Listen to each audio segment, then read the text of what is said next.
Chapter 1. A Strange Message. Otto Leidenbrock is the famous professor of geology at the University of Hamburg in Germany. He is also my uncle. He is 65 years old, not very tall, with gray hair. He wears small, round gold glasses that make him look very serious. I'm Axel. I'm only 19 and the professor's personal assistant. I watch my uncle very carefully when he works. That's why I know so much about our planet, Earth. My uncle, the professor, is a hard worker. He spends most of his day in his laboratory at the university, so he never comes home before 2 o'clock for lunch. But yesterday, he came home very early. This surprised Martha, our cook. The poor old girl did not have the lunch ready, and she was a little upset. "Professor, you're early!" "Never mind, Martha, I don't want lunch today." "But, Professor, you must eat." The professor looked excited. "Martha, food is not important." Then he turned to me. "Axel, come with me."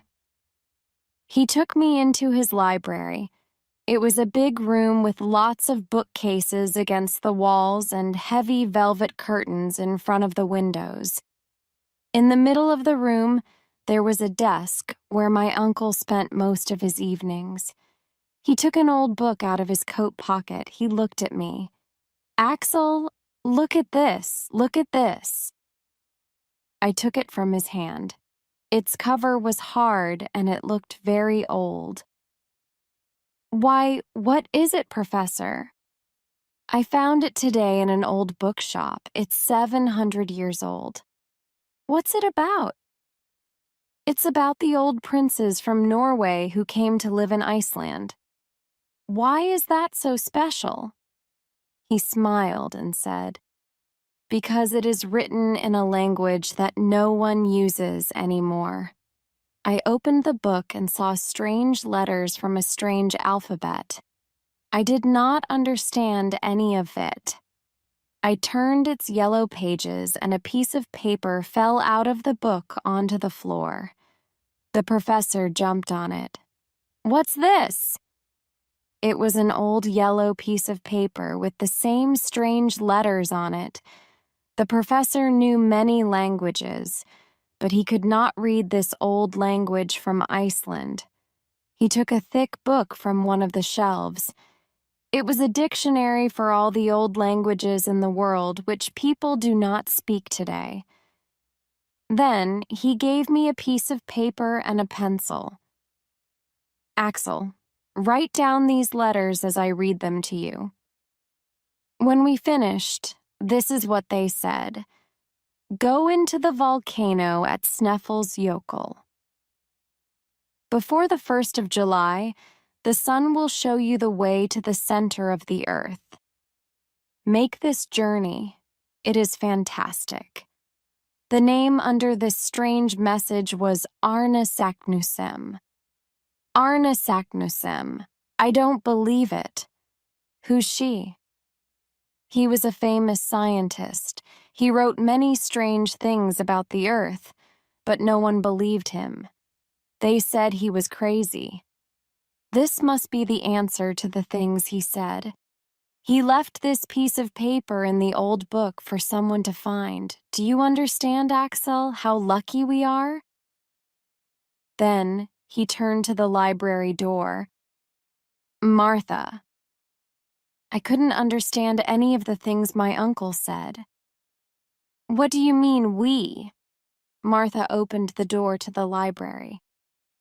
"Did you want me, sir?" "Yes, Martha. I want you to buy us 2 train tickets to Denmark. Master Axel and I are going to Iceland." This was the biggest surprise of my life. "What?" "Uncle, I can't go." The professor looked at me calmly. "You can, and you will." Chapter 2. Groben. There is a 17-year-old girl living in our town. I think she is the most beautiful girl in Germany. She's got long blonde hair and bright blue eyes. Her name is Grauben, and we are in love. We want to get married. That's why I didn't want to go with my uncle on his mysterious trip. But he couldn't understand that. Are you in love with Grauben? Yes. And you want to marry her? Yes. The professor was silent. He was a good man, but he could not understand love because his only interest was science. He forgot what I said and began to talk about our journey. Today is the 26th of May. We have 1 month to get to Sneffels. We're going to take the train to Denmark, and then we'll take a boat to Iceland. The whole trip is going to take 12 days, then we have to walk to the volcano. I could not listen to him anymore. My heart felt heavy. The professor needed an assistant, and he did not want anyone else to know about this secret. But how could I leave my Grauben? I went for a walk through the beautiful city of Hamburg. I walked along the Elbe River thinking of Grauben. I stopped for a moment to look at a fishing boat sailing on the calm water. Then I turned, and like magic, she was there. Grauben, my Grauben, stood 20 feet away looking at the river. Grauben. She looked like an angel. We ran into each other's arms and kissed. Oh, Axel, I'm so excited. She sounded very happy, but I couldn't understand why. Excited? Why are you excited, my love? I was at your house. I heard about our journey. Isn't it wonderful? For a moment, I felt sad. So, Grauben wanted me to go away from her. But, Grauben, we want to get married. I don't know when I'm coming back. She looked at me lovingly and held my hand. It doesn't matter. I'll still wait for you. Don't you understand? This is the kind of journey all great men must make. When you come back, you're going to be famous like your uncle. Then our life will be perfect together. Do you really mean that? She touched my face and smiled. Of course I do.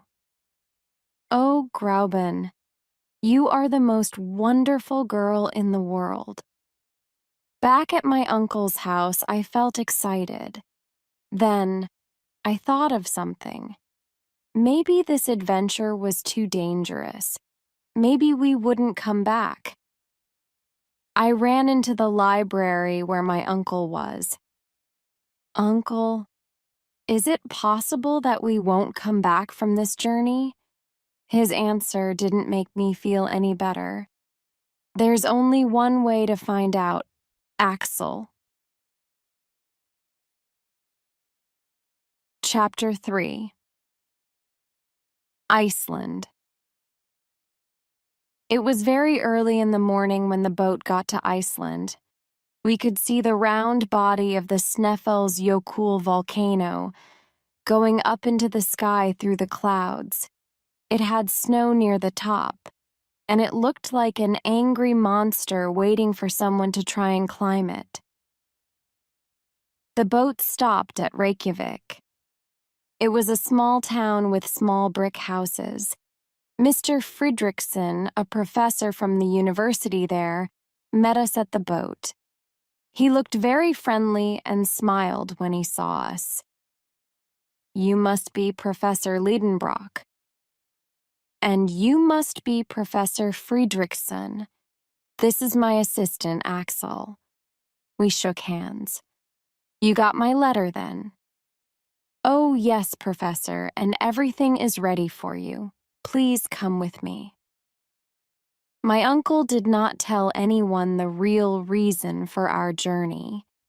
He wanted the two of us to be the only ones to travel to the center of the earth, but we needed someone to go along with us as we didn't know the area, and the ice and snow around the volcano was too dangerous. So Mr. Friedrichsen found us a guide. His name was Hans, and he looked perfect for the job. He was tall and very strong. He had small blue eyes and long red hair. He almost never smiled or spoke. Mr. Friedrichsen introduced us. Professor Lidenbrock, this is Hans. Hans, Professor Lidenbrock and his assistant, Axel. Hans moved his head just a little to say hello. Hans is a very quiet man, like most Icelanders, but he is the strongest and best climber in Reykjavik. My uncle smiled at Mr. Friedrichsen's words. He's just perfect, Mr. Friedrichsen. Mr. Friedrichsen let us stay at his house until we were ready to leave. We needed many things for our adventure. We took 4 horses to travel to the mountain. The professor and I each rode one, but Hans walked. The other 2 horses carried our bags. We took a lot of things with us: rope for climbing, tools, lights, guns, medicine, and enough food for 6 months. The only problem was we could only carry enough water for 1 week. The professor believed there was water under the volcano, but what if there wasn't? We left Reykjavik on the 15th of June, early in the morning. We traveled along the sea, and it was a wonderful journey. The land had a dark color from the explosions of the volcano, and the beautiful blue sea next to it made it look fantastic. The journey to Sneffels took us 6 days, and each day we stopped in a different village for the night. The villages were small and very pretty, built at the foot of the volcano next to the sea. The villagers were very nice, but, like Hans, they did not talk much. When we got closer to the top of Sneffels, I thought of something. Uncle, what happens if the volcano explodes again? No, that's impossible. This volcano had its last explosion in 1229. I checked the ground. It's impossible. But, Axel, I am a scientist. This is a fact. There is nothing more to say. It was now 11 o'clock at night, and we were at the top. We stopped and found a small place inside the opening of the volcano where we could sleep. That night, I had a dream. I saw that I was alone inside the volcano. I was lost and very scared. Suddenly, the volcano exploded and I was shot out of its top like a rock. Chapter 4. Inside the volcano. The mouth of the volcano was 1 mile wide. We tied a rope around each other and began to climb down. Hans went first. The inside of the volcano looked like the inside of an ice cream cone. Its opening became smaller as we went down because of the rocks left there after explosions. The bottom of the volcano was 2,000 feet down. When we got there, I looked up and saw the opening at the top. It was a perfect circle of clear blue sky. There were 3 holes in the floor of the volcano. Each of them was about 100 feet wide. The explosion of rocks and hot lava once came through these holes and then out through the top. Now, they looked like dark caves. I looked at the holes and then turned to my uncle. Which one do we take? I don't know. Amy Saknussemm said the sun touches one of them at the end of June. Today is June 25th. It is too late to see the sun today. We must wait until tomorrow. What if it's cloudy tomorrow? Then we will wait again. But we only have 5 more days. In July, the sun is too low. It cannot reach the bottom of the volcano. Then, we can go home? Axel, don't say such things. Tomorrow will be sunny and we are going to the center of the earth. The next day it was cloudy. The professor could not believe it. 4 days. We only have 4 days. Please, please, son, come out, come out. The professor looked up at the sky with his arms open.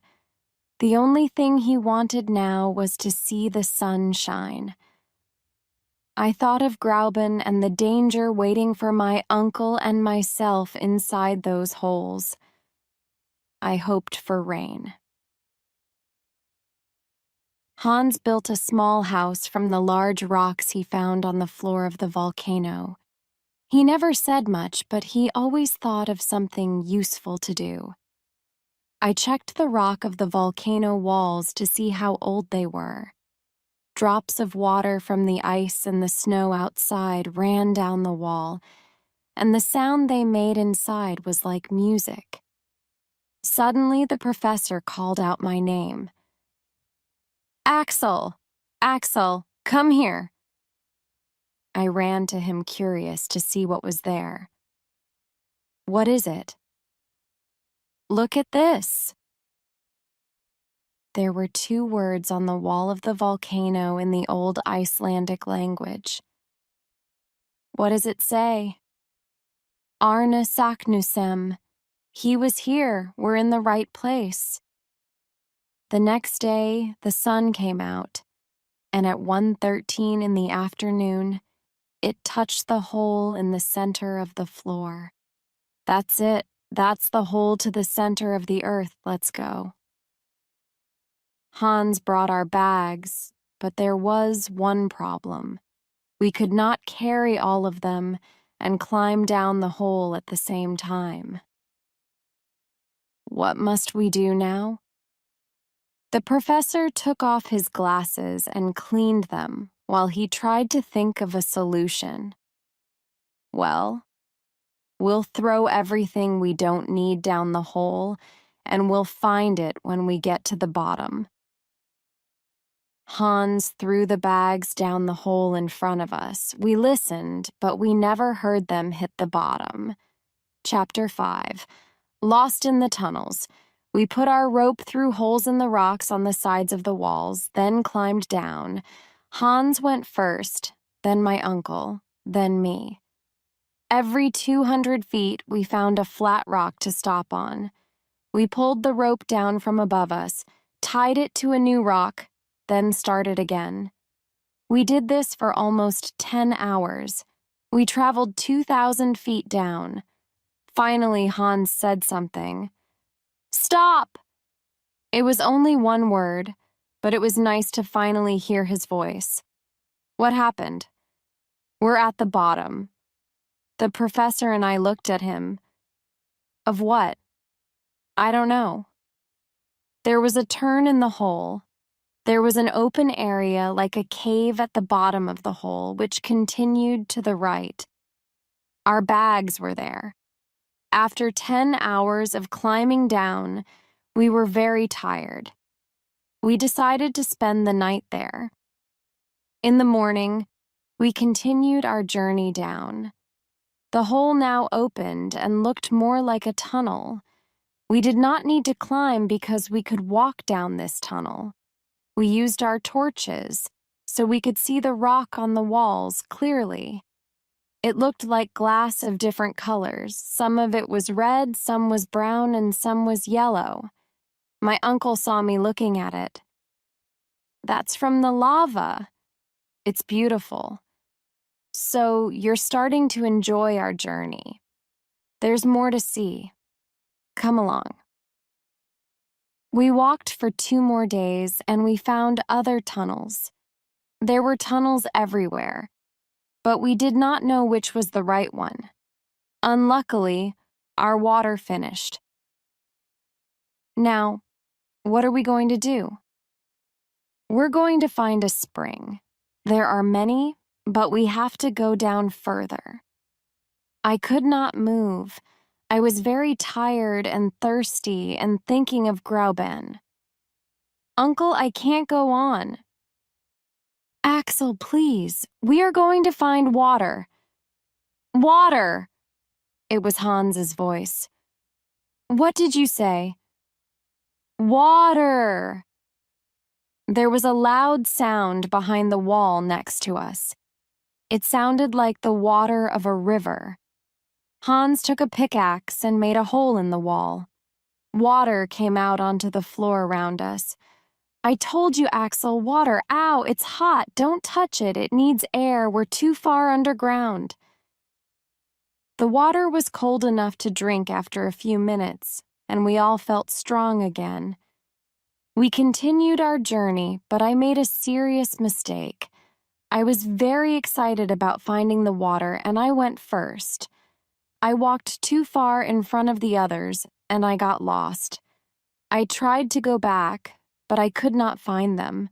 I shouted their names. Uncle! Hans! I could only hear my own voice in the tunnel. I was afraid. I ran. Then I fell. I fell through the air down a long tunnel. Then I hit my head and everything went black around me. Chapter 6. An Underground Water World. When I opened my eyes, I heard the sound of the sea. The sun was high in the sky. But this was not possible. We were under the ground. My uncle stood over me. He's okay, Hans.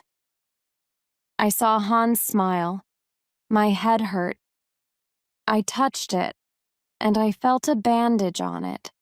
I tried to speak, but it was difficult. Where are we?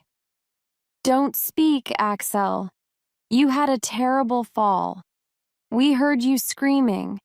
We were in a tunnel next to yours.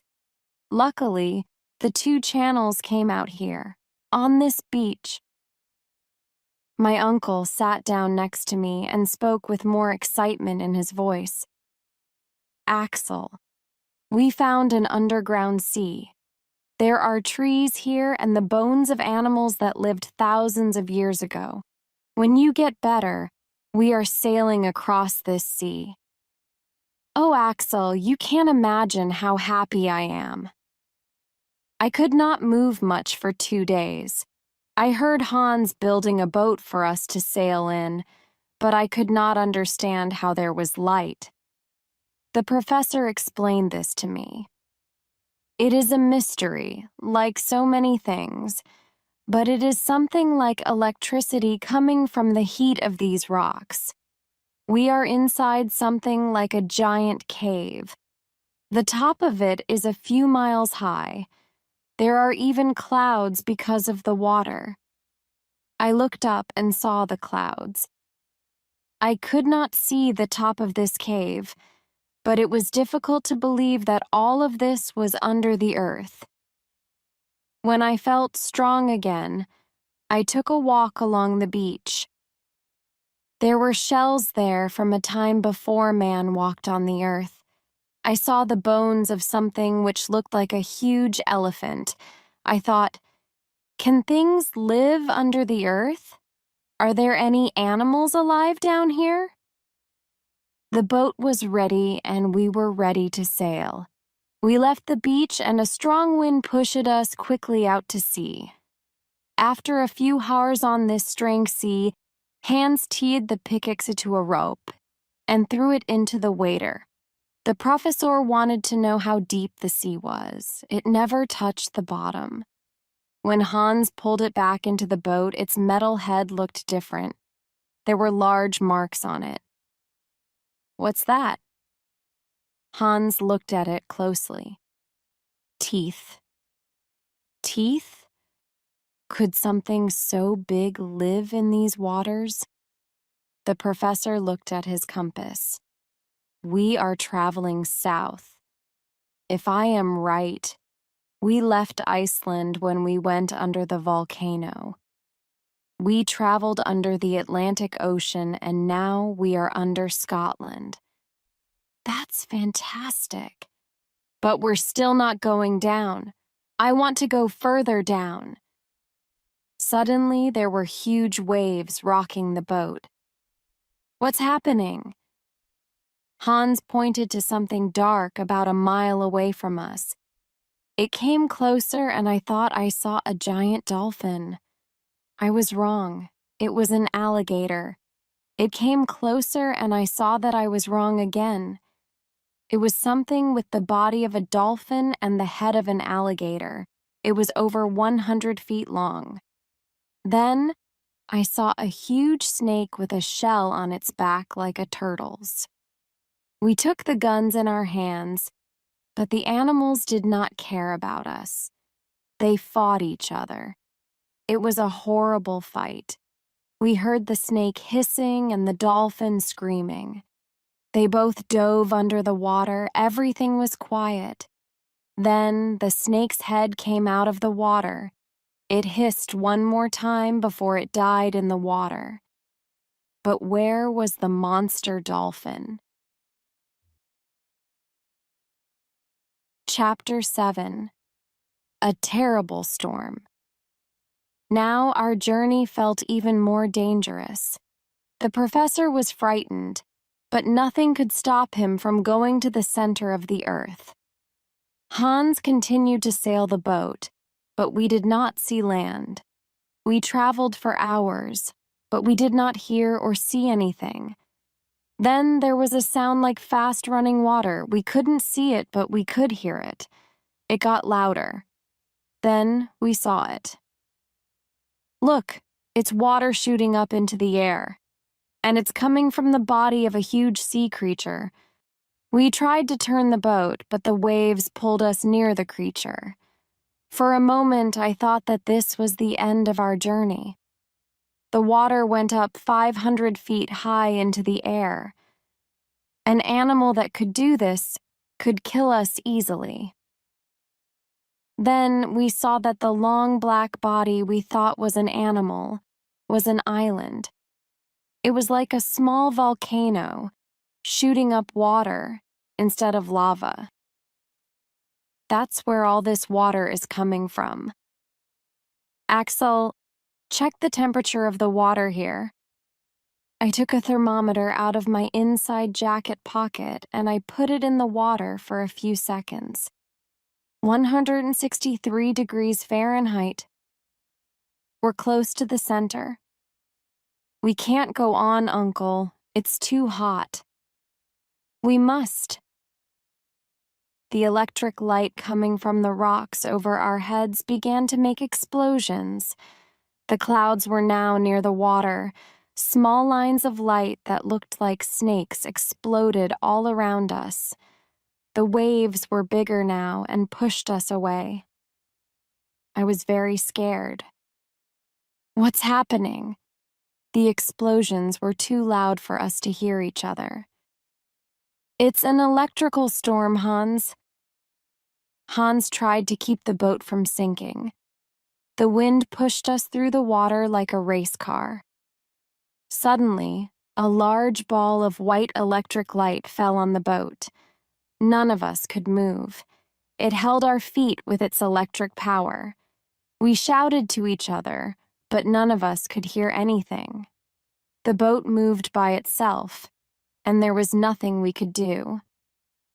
Suddenly, the ball of electricity exploded.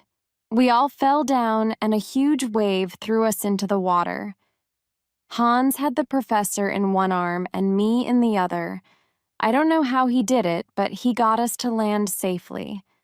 I began to think that all the energy he saved by not talking made him the strongest man on earth.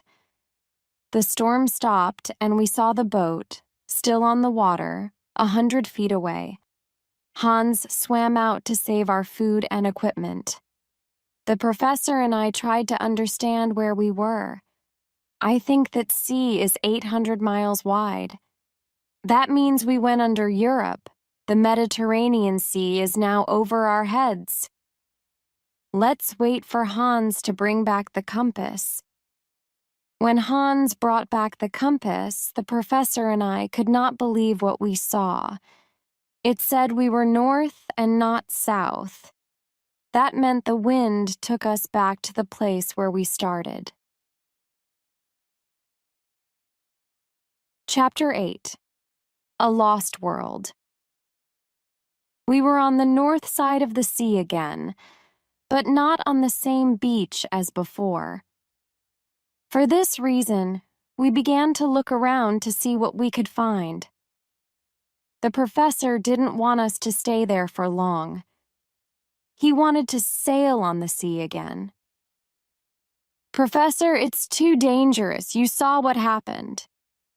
"I don't care, Axel. I did not come all this way to turn back now. We've got to see what's on the other side of that sea." This beach was longer than the other one. Its rocks had more holes in them, and I thought this was because of earthquakes. There were many more bones and old shells on this beach.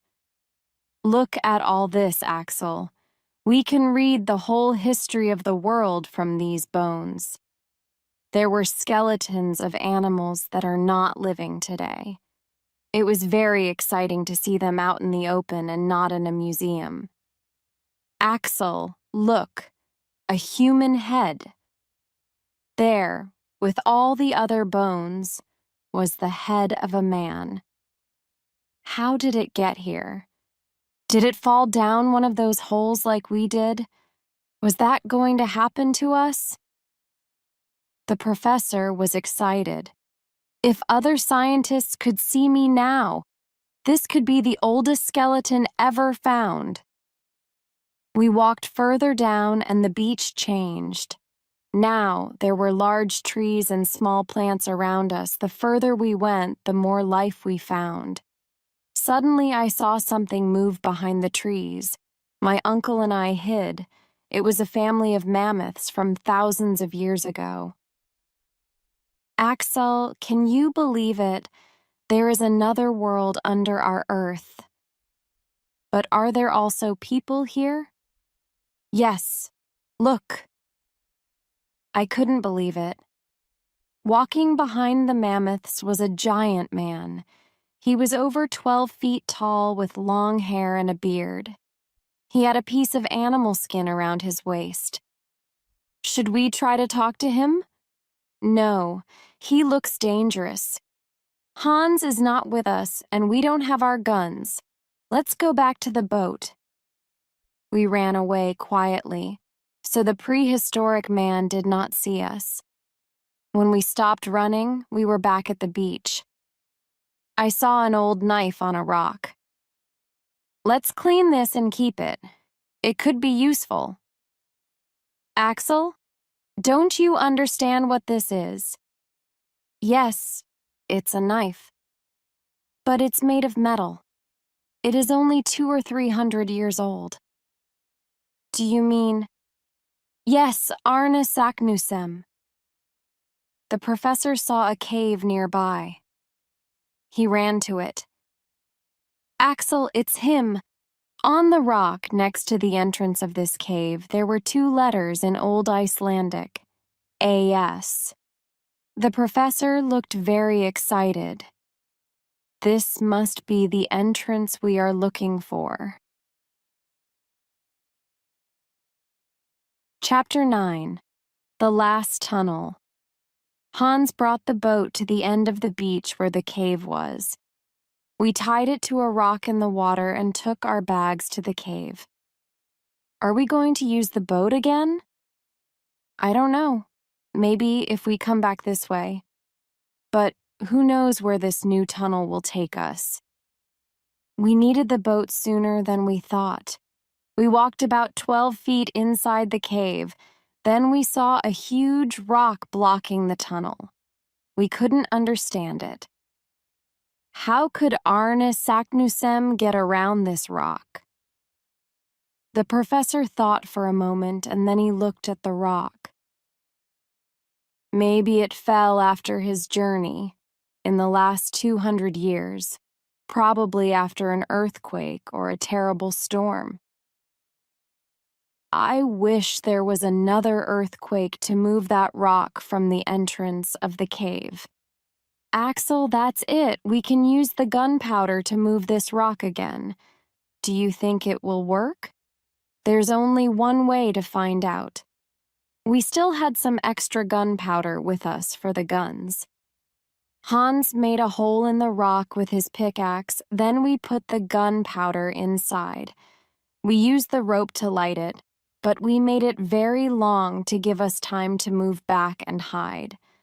The three of us got into the boat and moved 50 feet out to sea. We had no idea how big the explosion was going to be. Waiting for it made us very nervous. Maybe it won't work. Axel, don't say those things. We waited. Suddenly, the rocks on the beach opened like two curtains. The earth shook and everything fell into a huge hole.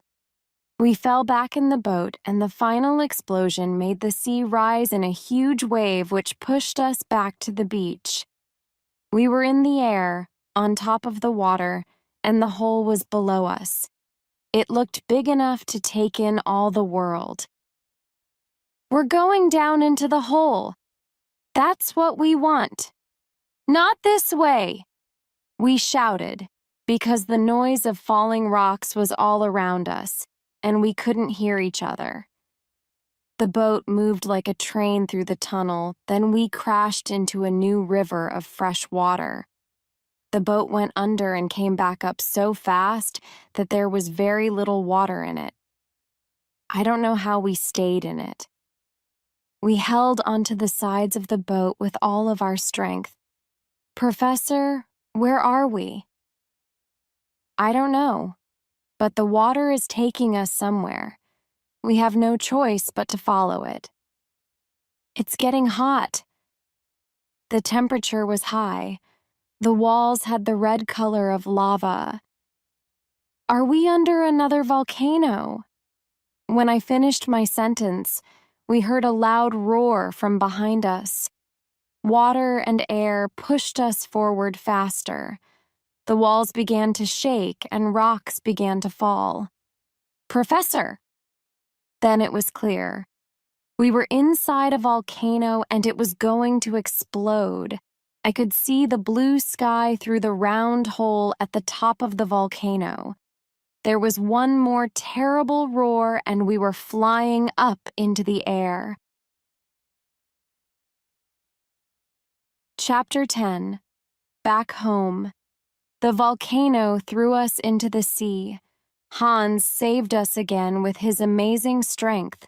But where were we? It looked like the surface of the earth.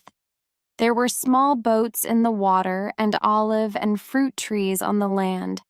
Behind us was the huge volcano. We saw a little boy. We tried to go near him, but he was afraid of us. After all our underground adventures, we looked horrible. The professor spoke to him in German, French, and English, but he did not understand. Finally, the boy spoke in Italian. What did he say? He said we're in Stromboli, Italy. You mean we went in one volcano in Iceland and came out of another in Italy? Yes, and that one there is Mount Etna. And that was how our journey ended. The professor was not happy that he didn't get to the center of the earth, but when we got back to Germany, he felt better. Martha told everyone in Hamburg about our journey, and when we arrived, there was a big celebration for us. Everyone in Hamburg was at the train station when we arrived, but the only person I looked for was my Grauben. And I saw her, like a white light, moving past the others until I could hold her. Oh, Axel, I'm so glad you're back. I thought of you every day, and sometimes I was afraid, but somehow I knew you were all right. Well, I never felt that I was safe, but I did want to come back to you, every minute of every day. There was a stage set up in the station, and the journalists who were there asked the professor to talk about our journey. Uncle Otto was tired, but he agreed. My nephew Axel and I are now back from an incredible journey. We saw things that scientists still do not know about. There is life in the heart of this planet. There is water and beaches and trees. Arne Saknussemm, a famous scientist from the 16th century, was the first to travel under the earth.